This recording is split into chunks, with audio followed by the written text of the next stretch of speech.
Business news now with Catherine Nicholson. Hi, Catherine. Hello. Start us off with a market update. Yeah, European trade just getting underway right now, and we're starting off with some losses across the board. Investors cautious here as the United States gets ready for its earnings season. So we can see some small losses across the board there as we open up. Moving on to Asia, we're also seeing losses, pressure from the strengthening yen. Working on the Nikkei there, and also mainland Chinese shares in Shanghai. They fell from a near 7-month high. This is because of weakness in property and financial sectors. So lots of red for this Tuesday. And your first story is about a hangover, a financial hangover. Bank of America is making amends for bad behavior during the 2008 banking crisis. Yeah, you'll remember back in the day in 2008, we were talking a lot about these subprime mortgages that were sold, packaged up between banks as a financial investment. Well, a lot of time and effort has gone into investigating what went wrong with those, who was to blame, who knew how much, about how toxic these investments were. Bank of America is the news on this right now, paying out several $1 billion for its part in this story. Josh Vardy has all the details for you. A hefty price to pay for Bank of America. Government-owned mortgage agency Fannie Mae is to receive €9 billion from the bank, settling a long-running row dating from the subprime credit crisis of 2008. The total sum will end Fannie Mae's persistent claims over the past few years that Bank of America improperly sold them loans that soured quickly afterwards. In 2008, Bank of America bought Countrywide Financial, a mortgage company with a reputation for risky loans, allegedly approving home loans for people who the company knew could not pay up. US taxpayers were then footed with the bill after Fannie Mae and other government-owned lenders like Freddie Mac were forced to guarantee all the nation's loans. €5 billion worth of the total settlement will be spent to buy back these bad home mortgage packages sold to Fannie Mae by Countrywide. The loans will be bought back at their outstanding value, and the bank will immediately mark them as a loss. The bank will also pay Fannie Mae up to €1 billion in a separate settlement due to problems relating to improper foreclosures.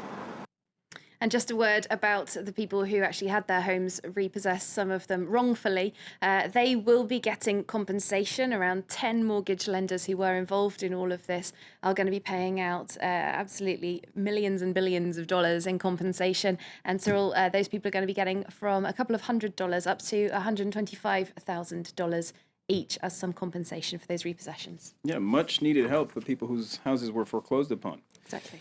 One of France's best-known companies, Peugeot Citroën, as we know, has been having a lot of trouble, potentially shutting down some of their factories. But there are fresh rumors ahead of their results coming out Wednesday that could help them out.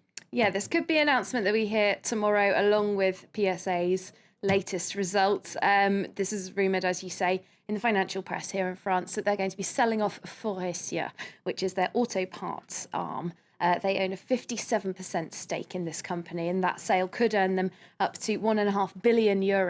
That should help. That should help, as well as that Faurecia actually has around €1.6 billion of debt on its books, and obviously cutting that link with PSA, that will change things for PSA as well in terms of their overall debt. Both companies are refusing to confirm or deny anything about this for the time being, but this is in line with what PSA has been doing recently, laying off 10,000 people, shutting down a plant close to Paris, and they've also sold off a logistics arm. So it will be in line with So no word yet on who might be buying up Faurecia, I assume, but you'll be following that. We will be following that. Things are going less well for Virgin megastores here in France. Yeah, this is a story we have been following for a few days now. And yesterday we saw some meetings between employees, their representatives, even a minister was involved. And they are really looking to find a buyer for this company now. It did declare itself insolvent last week. It's unable to pay €22 million of debt, and 1,000 workers are now fighting to save their jobs. They came out of talks more determined than ever. Trade unions for Virgin France want desperately to avoid the music chain going into liquidation. The meeting took place in a rather sombre atmosphere. We're determined to find a solution for the thousands of Virgin employees. Further talks are set for this Tuesday, this time with the main shareholder Butler Capital Partners present. The shareholder was appointed by unions to take charge of the chain's bleak financial situation. The business, which was bought from the Virgin Group a decade ago, is currently €22 million in debt. The Minister of Culture met with the unions on Monday. There's still no concrete offer in place. During this first meeting, we laid out our position and our concerns. We wanted to assure the Minister was aware of our situation. Aurélie Filippetti offered her support, but employees want more. They want pressure put on Butler and a buyer for the company. If an investor isn't found, Virgin risked liquidation and, worse still, disappearing completely. Well, let's run you through some of our other top business stories now, starting with Samsung, which is getting ready for record earnings as it prepares to announce its fourth quarter results. The South Korean company is predicting an 89% increase in operating profit on the same period in 2011. Samsung is already the world's most popular smartphone maker, and it seems customers are continuing to snap up their smartphones and tablets in their droves. 70% of that projected income will be in the mobile sector. And the news is far less pretty for mobile phone competitor HTC. The Taiwanese company saw its fourth quarter profit plunge by 91% compared to the year before. Analysts are blaming the continued popularity of the Apple iPhone and Samsung's Galaxy. But the prediction is that HTC's slump is reaching its lowest point and that new models being launched in the next 3 months will bring back some spark to the company.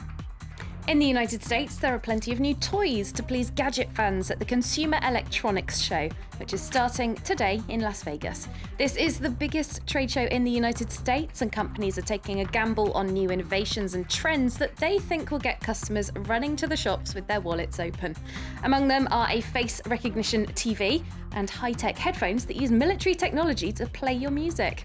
Analysts are pointing out, though, that up to half the products may never even make it into the stores. Catherine, you wanted to end the bulletin with some happiness. I do. Happy French people, in fact. Who would have guessed? What's this about? That's right. There aren't that many of them here in Paris, perhaps. Plenty in the newsroom. Plenty in the newsroom, obviously. And we're talking about a new report by the French Research Institute, INSEE. They have found that money can't buy you love, or maybe happiness, in fact, if you're French. Their latest survey was of 10,000 people aged 18 and over here on the French mainland. And they found that differences in wealth made very little difference to how happy people declared themselves to be. You see, we're not fickle. We're not as fickle as you believe. Well, there we go. It's very nice to hear that there are so many happy people. Bigger factors were a poor social network or stress in daily life, and overall happiness rating was 6.8 out of 10, which is quite good, I think.